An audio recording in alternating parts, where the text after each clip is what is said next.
Hello friends, मैं इसके सैनी है MIC ग्रुप एक बार और आपका स्वागत है। और आज हम 12th क्लास ज्योग्राफी के बारे में अध्ययन करेंगे। इसमें हमने ऑलरेडी समय बचाने के लिए कुछ पॉइंट्स लिख रखे हैं जिससे आपका कम समय लगे और ज़्यादा से ज़्यादा आप समझने का काम करें। तो देखते हैं कि भूगोल की शाखाएं एवं उप शाखाओं का अध्ययन करेंगे। हम कह सकते हैं ब्रांचेस एंड सब ब्रांचेस ऑफ ज्योग्राफी का अध्ययन करेंगे। इसको हम दो भागों में बांट दिए हैं। एक देख सकते हैं भौतिक भूगोल और दूसरा है मानव भूगोल। भौतिक भूगोल का मतलब फिजिकल ज्योग्राफी और मानव भूगोल का मतलब होता है ह्यूमन ज्योग्राफी। तो भौतिक भूगोल एंड फिजिकल ज्योग्राफी का जिक्र आपने कक्षा 11 में किया है। फिर भी हम आपको फिजिकल ज्योग्राफी के अंतर्गत आने वाले कुछ ऐसे तत्व हैं जिसका हम जिक्र करते हैं और हमारे मस्तिष्क से थोड़ा सा हट जाता है, उसका हम आज आपको अध्ययन कराने वाले, बस संक्षिप्त में, जिससे आपको पुनर्वृत्ति आपको हो जाए। तो देखते हैं कि भौतिक भूगोल के अंतर्गत बहुत सारे तत्वों को मैंने लिख रखा है और भी मैं कुछ ऐसी बातों को बताने वाली, जैसे पृथ्वी की जो आंतरिक संरचना है वो भी भौतिक भूगोल के अंतर्गत आता है। पृथ्वी की जो आंतरिक संरचना है वो भौतिक भूगोल के अंतर्गत आता है। शैल, भूकंप, ज्वालामुखी, जैसे कह सकते हैं शैल, भूकंप,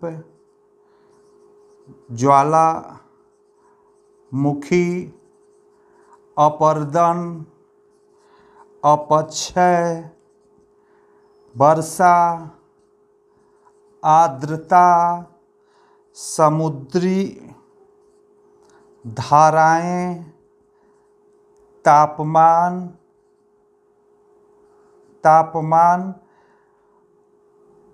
मौसम, ये सब चीज़ें जो है वो पूरी तरह से भौतिक भूगोल के अंतर्गत आता है। कुछ और भी हम देख सकते हैं, जैसे चक्रवात है, ज्वार भाटा है। ये सब क्या है? ये सब भौतिक भूगोल के अंतर्गत आता है। जो मानव निर्मित नहीं होता है वो प्रकृति निर्मित होता है और हम उसके बीच सामंजस्य बना करके हम रहने का काम करते हैं। अभी इसके बाद हम जब पढ़ेंगे नियतिवाद, निश्चयवाद, संभववाद का जब हम जिक्र करेंगे तो बहुत सारी बातों का हम अध्ययन यहाँ पे करेंगे। तो हमने देखा कि बहुत सारी चीज़ों को भौतिक भूगोल के अंतर्गत आने वाले जो एक छोटी छोटी, ये तो बड़े बड़े समझिए कि बड़ा हेडिंग है, एक बड़ा पॉइंट्स है, लेकिन इन सब के अंतर्गत यही सब चीज़ों का हम जिक्र करेंगे जो हम डिटेल पढ़ाने वाले नहीं हैं। बस एक मस्तिष्क पे आपको एक बार सूचना देने के लिए हमने ये बना रखा है। तो हमने देखा यह पृथ्वी की आंतरिक संरचना भौतिक भूगोल के अंतर्गत शैल, भूकंप, ज्वालामुखी, अपर्दन, अपक्षय, वर्षा, आर्द्रता, समुद्री धाराएं, तापमान, मौसम, चक्रवात, ज्वार भाटा और भी समुद्री जो नीतल वगैरह है, वो प्रवाल भित्तियाँ हैं जो समुद्र में भी पाया जाता है। हम कह सकते हैं वो क्या होता है, देखिए प्रवाल भित्ति और सागरीय नीतल, जल प्रपात, याद नहीं आ रहा था, जल प्रपात, ये सब क्या है? प्राकृत प्रदत्त हैं जो भौतिक भूगोल के अंतर्गत आते हैं। तो आज के लिए इतना ही। हम सोचे इसको अब मिटा करके हम मेन फोकस मानव भूगोल के तरफ करने वाले हैं। तो इसको हम मिटाते हैं, फिर नेक्स्ट हम आपको मानव भूगोल से संबंधित जो भी बातें हैं उसका हम अध्ययन करेंगे। तो समझ गए होंगे, मुझे विश्वास है। और आगे चलते हैं इसे मिटा करके हम, क्योंकि जगह कम है और जगह लेने के समझाने के लिए हमें इसे डिलीट करना ही होगा। तो देखते हैं अब नेक्स्ट आता है मानव भूगोल। एक बार और मैं आपको रिवीजन कराना चाहता हूं, जो वीडियो हो सकता है न देखें। जैसे हमने फिजिकल ज्योग्राफी के बारे में समझा और उसको बांटे, हम लोग विभिन्न पार्ट में बांटे थे। उसी तरह से मानव भूगोल को भी हम विभिन्न पार्टों में बांटते हैं। जैसे हम देख सकते हैं आर्थिक भूगोल, जनसंख्या भूगोल, अधिवास भूगोल, ऐतिहासिक भूगोल, राजनीतिक भूगोल और सामाजिक भूगोल और सांस्कृतिक भूगोल। आर्थिक भूगोल के अंतर्गत संसाधन भूगोल, कृषि भूगोल और औद्योगिक भूगोल, परिवहन भूगोल आदि इसके अंतर्गत शामिल किया जाता है। तो सबसे पहले हम देखते हैं कि मानव भूगोल के बारे में थोड़ा सा जानने का प्रयास करते हैं।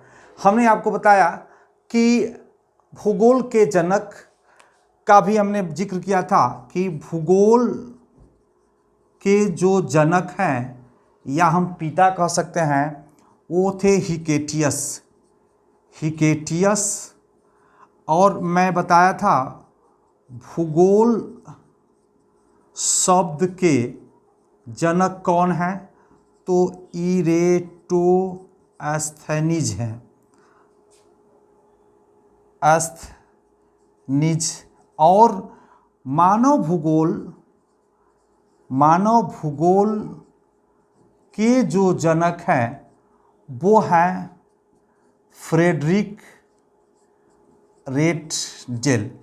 तो 3 बातों का आपको अध्ययन गंभीरता से करना है। बड़ा कन्फ्यूजन भरा, आपको नेट पे भी आप देखेंगे तो आपको कन्फ्यूजन लगेगा, लेकिन एकदम क्लियर आप स्पष्ट समझें कि भूगोल के जनक और भूगोल शब्द के जनक, जियोग्राफी शब्द के जो जनक हैं वो इरोटेस्थीनिज हैं, और मानव भूगोल के जनक फ्रेडरिक रेटजेल हैं, और भूगोल के जनक हिकेटियस हैं। तो इसके बाद अब मैं आपको मानव भूगोल के तरफ ले चलने का हम प्रयास करते हैं कि मानव भूगोल क्या है। फिजिकल ज्योग्राफी जिस तरह से आपने समझा, उसी तरह से अब ह्यूमन ज्योग्राफी को भी समझने वाले हैं आप लोग। ह्यूमन ज्योग्राफी में क्या होता है, तो यहाँ पे हम चलते हैं मानव भूगोल। आधुनिक मानव भूगोल के जनक कौन है, पुनः मैं स्टार्ट करता हूँ। यह है फ्रेडरिक रेटजेल। और फ्रेडरिक रेटजेल को मानव भूगोल के जनक या पिता क्यों माना जाता है, इसका भी हम थोड़ा सा अध्ययन करेंगे। इन्होंने एक पुस्तक लिखा था एंथ्रोपोजियोग्राफी। इन्होंने एक पुस्तक लिखा था, और इस पुस्तक में मानव भूगोल का जो क्रमबद्ध अध्ययन किया था, इसीलिए मानव भूगोल के जनक के रूप में प्रोफेसर फ्रेडरिक रेटजेल को माना जाता है। एक प्रश्न और आता है कि मानव भूगोल का जो शुरुआत है वो किस शताब्दी से है, तो 18वीं शताब्दी से मानव भूगोल का शुरुआत माना जाता है। और इस फ्रेडरिक रेटजेल ने एंथ्रोपोजियोग्राफी में मानव भूगोल के अंतर्गत जो केंद्र बिंदु माना है वो मानव को, स्वाभाविक है कि मानव का जो क्रियाकलाप था मानव भूगोल का वही केंद्र बिंदु है। यानी मानव भूगोल से संबंधित जितनी बातें आती हैं वो मानव के इर्द गिर्द ही घूमता रहता है। उसका मुख्य हीरो, मुख्य नायक हम कहेंगे तो कौन सा है, मानव है। तो आप देखते हैं कि थोड़ा सा और गहराई में हम जाने का प्रयास करते हैं कि मानव भूगोल है क्या। तो मानव भूगोल की जो हम बात करते हैं, मानव भूगोल मानव और वातावरण के बीच संबंधों का अध्ययन करता है। आइए हम बताते हैं थोड़ा सा समझा करके। मानव भूगोल मानव और पर्यावरण के बीच संबंधों का अध्ययन करता है। हम कह सकते हैं मानव भूगोल मानव और पर्यावरण के बीच संबंधों का अध्ययन करता है। किसके बीच, मानव और पर्यावरण के बीच। मानव और पर्यावरण के बीच क्या है, वो उनके संबंधों का अध्ययन करता है। अगर देखें तो मानव भूगोल के 3 अंग है। मानव भूगोल के अगर हम देख सकते हैं, मानव भूगोल के 3 अंग हैं। एक तो है भौतिक वातावरण, दूसरा है मानव, और तीसरा है सांस्कृतिक वातावरण। ये 3 अंग है। अब इसमें क्या होता है कि मानव और भौतिक वातावरण मिलकर के, देखे होंगे जैसे मान लीजिए मनुष्य है, मनुष्य कहाँ रहता है, पृथ्वी पे, धरातल पे। ऐसा तो नहीं है कि वो हमेशा मंगल ग्रह पे रहता होगा, वहाँ पे भी बहुत सारी चीज़ें हैं, उसका रहस्य खुल जाएगा तो बहुत सारी चीज़ों का पता चल जाएगा। तो मानव इस पृथ्वी पे है, धरातल पे है, तो इस धरातल का भौतिक वातावरण भी है। आप देखे होंगे इसी धरातल पे कहीं बहुत पहाड़ी भाग है, कहीं बहुत पठारी भाग है, कहीं रेगिस्तानी भाग है, कहीं समुद्री भाग है, कहीं बहुत ठंडा है तो कहीं बहुत गर्म है, कहीं नॉर्मल टेम्परेचर है, यानी सब कुछ है।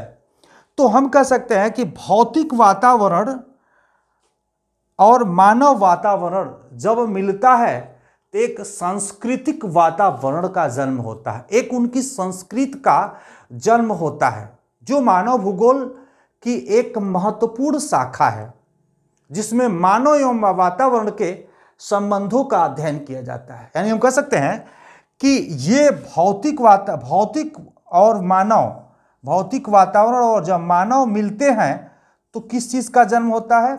सांस्कृतिक वातावरण का जन्म होता है। आपने देखा होगा ये भूगोल की एक महत्वपूर्ण विधा है, स्थितियाँ हैं, परिस्थितियाँ हैं जो जन्म लेता है। आप देखे होंगे कि विभिन्न जलवायु प्रदेश में वहाँ के रहने वालों का रूप, रंग, आकार, स्वभाव, वेशभूषा, जाति, धर्म सब अलग अलग है।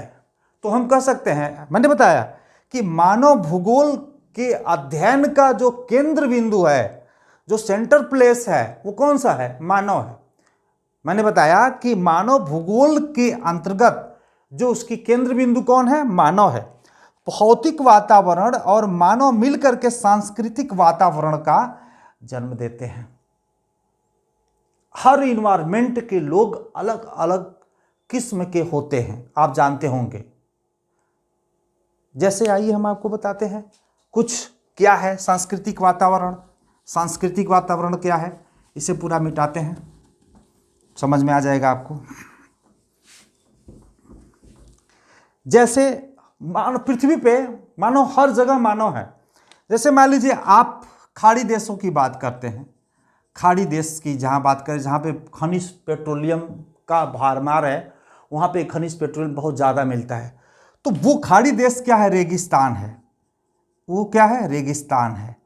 तो रेगिस्तान है तो वहाँ पे जितने भी लोग हैं वो सब लोग क्या करते हैं? ये बड़े बड़े कुर्ता पैजामा पहनते हैं, पूरा यहाँ से और पूरा मुंह भी ढका रहता है, ये बड़े बड़े कुर्ता पैजामा पहनते हैं पैर तक। वो एक उनकी संस्कृति है। संस्कृति क्यों बन गया भैया? वहाँ का एक ऐसा इन्वायरमेंट है कि धूल के कण हमेशा उड़ते रहते हैं, तो शरीर को ढकने के लिए इस तरह के वो कपड़े पहनते हैं। वो उनकी संस्कृति हो गए और उसके हिसाब से वो अपना जो भी है फेस्टिवल वगैरह, जो भी उनका संस्कार है, वो सब चीज़ें उसी इन्वायरमेंट के तहत उनके संस्कार भी क्या हो जाते हैं? ढल जाते हैं। आपने देखा होगा पहाड़ी भागों में जो मानव है, वो मानव अपने पीठ पे बहुत बड़ा बड़ा लकड़ियाँ लाद करके वो चला जाता है। हमको कह दिया जाए तो वो लाद करके हम नहीं जा सकते हैं। क्यों नहीं जा सकते हैं?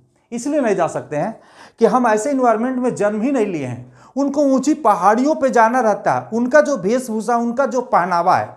अब कहते हैं जो पहाड़ों में रहने वाले लोग हैं, वो भारतीय संस्कृति जो है जहाँ पे इस तरह का है, जो इस तरह से काम करने वाले हैं, अब इस तरह से साड़ियाँ पहन करके, पैंट शर्ट पहन करके पहाड़ों पे चलें तो नहीं चल सकते हैं।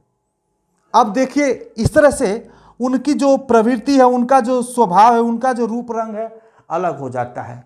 जैसे आप देख सकते हैं पहाड़ी वाले जो क्षेत्र होते हैं वहाँ अक्सर गोरे लोग होते हैं। पहाड़ी क्षेत्रों में अक्सर गोरे लोग होते हैं क्योंकि टेम्परेचर वहाँ पे कम होता है। तो जहाँ पे टेम्परेचर कम होता है, जम्मू एंड कश्मीर और उधर जो भी शिमला वगैरह आप जाएंगे और नेपाल में आप कुछ जाएंगे तो उन लोगों का जो वस्त्र का रूप रंग स्वभाव है वो अलग है। अगर नेपाली आपके पास आ जाए, आपके देश में आ जाए, तो आप पहचान जाते हैं ये नेपाली है। क्यों ऐसा? क्योंकि भौतिक वातावरण मानव मिलकर के एक सांस्कृतिक वातावरण का जन्म देते हैं। राजस्थान का व्यक्ति आ जाए तो आपको समझ में आ जाएगा कि राजस्थानी है। क्यों? क्योंकि उसकी संस्कृति हम पहचानते हैं, उनकी संस्कृति ऐसी है। उनकी एक समस्या है क्योंकि जो उनके पास वातावरण है उनके साथ अपना जब सामंजस्य बनाएंगे, अभी अमेरिकन व्यक्ति आता है, ब्रिटेन के व्यक्ति आते हैं, ऑस्ट्रेलिया का व्यक्ति आता है तो गोरा चिट्टा लंबा रहता है, वहाँ का जो इन्वायरमेंट है वो अलग है। अभी दक्षिण अफ्रीका का व्यक्ति आ जाता है तो पूरा आपको काला दिखता है। क्यों? आदमी तो वो भी है, वो भी तो धरा पे रहता है।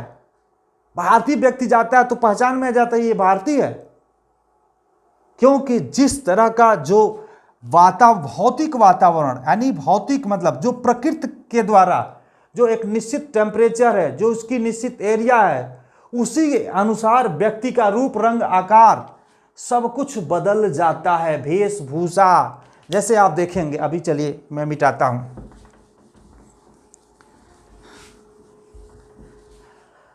अब जो पहाड़ी लोग होते हैं उनका वेशभूषा,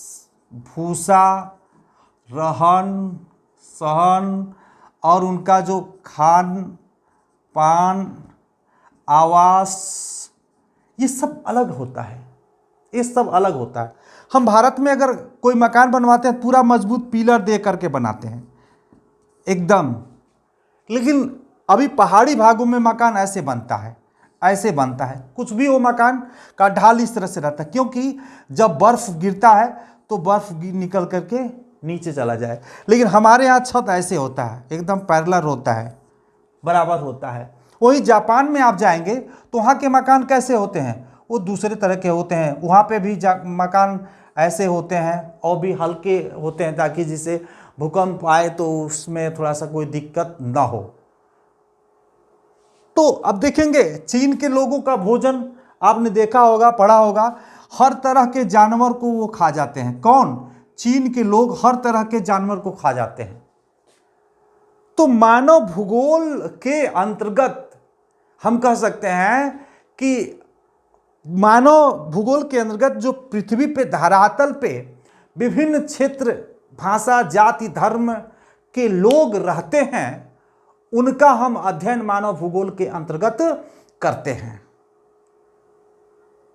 जैसे भौतिक निर्मित हमने वस्तुओं को बताया, तो भौतिक और मानव ने मिल करके भी बहुत सारे वस्तुओं का निर्माण किया है। बिना भौतिक का प्रयोग किए हम मानव निर्मित किसी वस्तु का निर्माण नहीं कर सकते हैं। जैसे मान लीजिए हमने पुल बना दिया, बहुत बड़ा पुल बनाया समुद्र पे, इधर भी नदी था, इधर भी नदी था। हमने एक पुल बनाया, तो पुल तो बनाए होंगे ना, मान लीजिए हम गिट्टी का प्रयोग किए होंगे, बालू का प्रयोग किए होंगे, सीमेंट का प्रयोग किए होंगे, ईंट का प्रयोग किए होंगे। तो ये कहाँ से आया? ये भौतिक यानी प्रकृति के द्वारा प्रदत्त है। हम इसके स्वरूप में अंतर कर दिए हैं। ये हमने पुल बना दिया, मकान हमने बना दिया, इनके स्वरूप में हमने अंतर कर दिया, मकान बना दिया। इनके स्वरूप में अंतर मैंने कर दिया, वस्त्र बना दिया। इनके स्वरूप में मैंने अंतर कर दिया, मैं मार्कर बना दिया, मैं बोर्ड बना दिया। तो भौतिकता के साथ मिल करके हम एक सामाजिकता का, एक संस्कृति का हम एक जन्म देते हैं। तो यही कहा गया है कि भौतिक वातावरण एवं मानव जब मिलता है तो सांस्कृतिक वातावरण का जन्म लेता है। इसलिए मानव भूगोल की एक महत्वपूर्ण शाखा है, जिसमें मानव एवं वातावरण के संबंधों का अध्ययन किया जाता है। इसीलिए हम कहते हैं मानव भूगोल में मानव को अध्ययन का केंद्र बिंदु माना जाता है। कुछ जातीय गुणों से भी उनके पेशे अलग हो जाते हैं। जैसे आप देखे होंगे भारत में जाति धर्म, जैसे कुछ लोग मोची बनाते हैं, जैसे जूता वूता बनाते हैं, तो उनके घर की एक संस्कृति बन जाती है कि उनका पूरा घर उसी तरह का काम करता है। जैसे कुछ लोग ऐसे चिकवा होते हैं जो बकरी या मुर्गा काटने का काम करते हैं, तो उनके घर की एक संस्कृति बन जाती है कि उनका पीढ़ी आता है वो काम करता है। उसके घर कोई सेविंग करने वाला व्यक्ति होता है, उनके घर की संस्कृति हो जाती है वो काम करना है। कोई पंडित जी हैं वो जजमानी करते हैं, पूजा पाठ करते हैं, तो उनके घर की एक संस्कृति बन जाती है कि उस तरह का वो पूजा पाठ कराता है। तो एक संस्कृति, एक क्या व्यक्ति की जातीय संस्कृति भी एक वातावरण को जन्म देता है। उनके घर का वातावरण जैसा होता है उनका भी स्वभाव ऐसा हो जाता है, उनका रूप रंग स्वभाव आकार सब कुछ ऐसा हो जाता है। तो हमने देखा कि मानव भूगोल के अंतर्गत हम कह सकते हैं कि मानव को अध्ययन केंद्र बिंदु मान करके मानव और वातावरण के बीच संबंधों का हम अध्ययन करते हैं। आपने देखा होगा बहुत सारी बातों का हमने जिक्र किया, यानी मानव पर्यावरण संबंध, जनसंख्या, अधिवास, ग्रामीण नगरीय या मानव व्यवसाय या अखेट कृषि, पशुपालन, विनिर्माण, उद्योग, व्यापार आदि सब, ये सब मानव भूगोल के अंतर्गत आता है। आइए हम आपको एक बहुत सारा सुंदर सा परिभाषा भी देने का हम प्रयास करते हैं कि ये मानव भूगोल की परिभाषा को भी हम आपको बताएं। मानव भूगोल की परिभाषा क्या होती है? प्रोफेसर रेटजल और एलन सैम्पल के द्वारा भूगोल की परिभाषा को देखते हैं। तो परिभाषा के लिए हम रेटजल की बात करते हैं। पहले रेटजल, मैंने बताया था कि रेटजल भूगोल के जनक हैं। तो इसमें देखते हैं मानव भूगोल मानव समाज और धरातल के बीच, इन्होंने परिभाषा दिया कि मानव भूगोल मानव समाज और धरातल के बीच, मानव समाज और धरातल के बीच संबंधों का अध्ययन है। प्रोफेसर रेटजल ने बताया मानव भूगोल मानव समाज और धरातल के बीच संबंधों का, यानी मानव भूगोल किसका? मानव समाज और धरातल के बीच अंतर संबंधों का अध्ययन है, जो मानव भूगोल के अंतर्गत इसका हम अध्ययन करते हैं।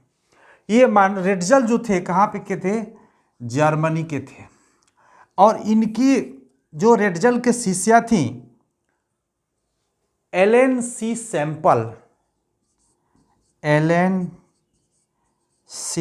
सैम्पल, ये अमेरिका की भूगोलवेत्ता थी। इन्होंने कहा मानव भूगोल अस्थिर पृथ्वी और क्रियाशील मानव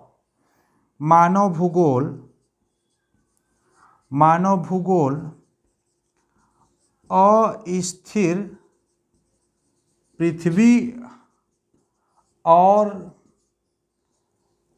क्रियाशील मानव के बीच परिवर्तनशील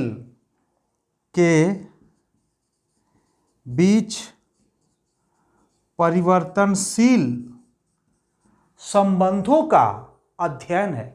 परिवर्तनशील संबंधों का अध्ययन है। प्रोफेसर एलन सैम्पल ने मानव भूगोल की परिभाषा दी।